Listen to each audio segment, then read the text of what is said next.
Bonjour et bienvenue sur Ducascopy TV, je suis Ben Jones. Aujourd'hui, après une petite pause, je reçois dans notre studio Bruno Estier.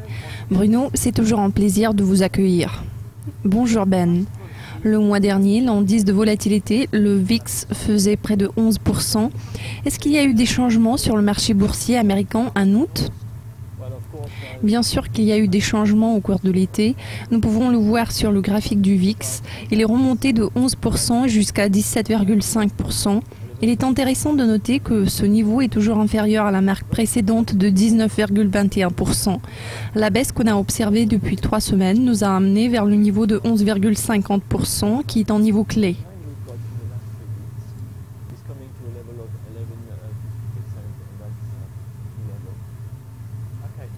D'accord. Pourquoi faut-il rester prudent alors ?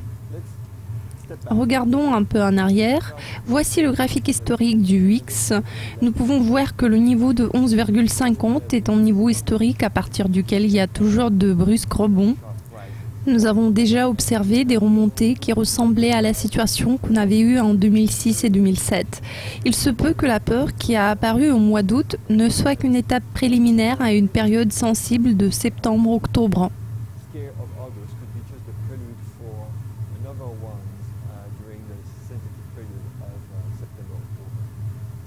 Eh bien, qu'est-ce que cela signifie pour le S&P 500 ? Si nous analysons le mouvement à partir du début 2013, nous voyons sur le graphique du S&P une belle tendance à la hausse, ce qui se traduit par des sommets et des planchers plus élevés.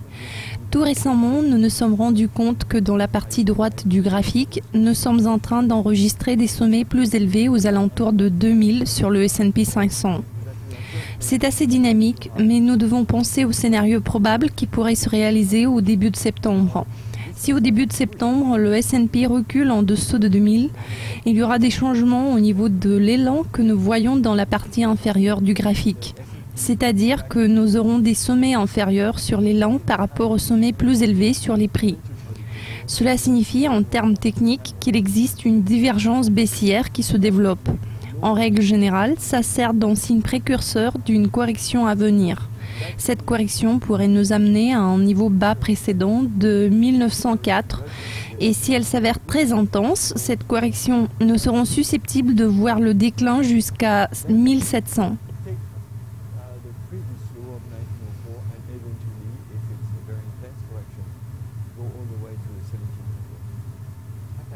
Super. Qu'est-ce qui pourrait nous servir de signal d'alerte par rapport au marché américain ? Nous en avons déjà parlé et c'est toujours le cas. Il faut regarder les segments des petites et moyennes valeurs contre les grandes valeurs qui sont représentées par le S&P 500. Ce que nous voyons ici dans la partie supérieure du graphique, c'est le Russell 2000 qui est une très petite valeur. Il y a également une valeur moyenne dans la partie inférieure du graphique. La ligne en pointillé représente la force relative liée au S&P 500. Nous avons remarqué que depuis l'avril, la force relative des petites valeurs était sur le déclin. Ça signifie que les petites et moyennes capitalisations sont contre-performantes par rapport aux grandes capitalisations.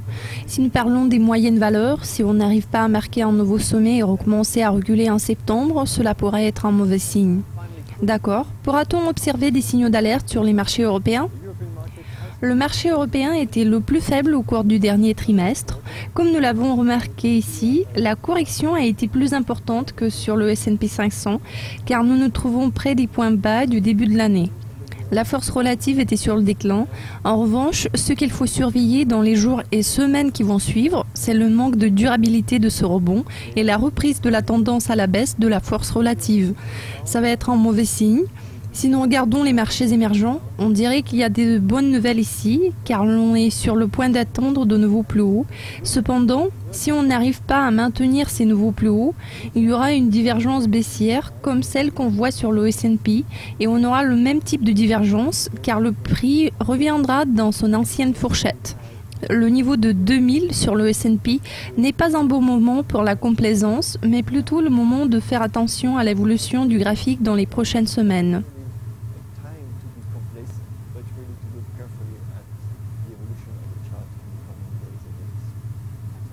Bruno, merci de votre participation.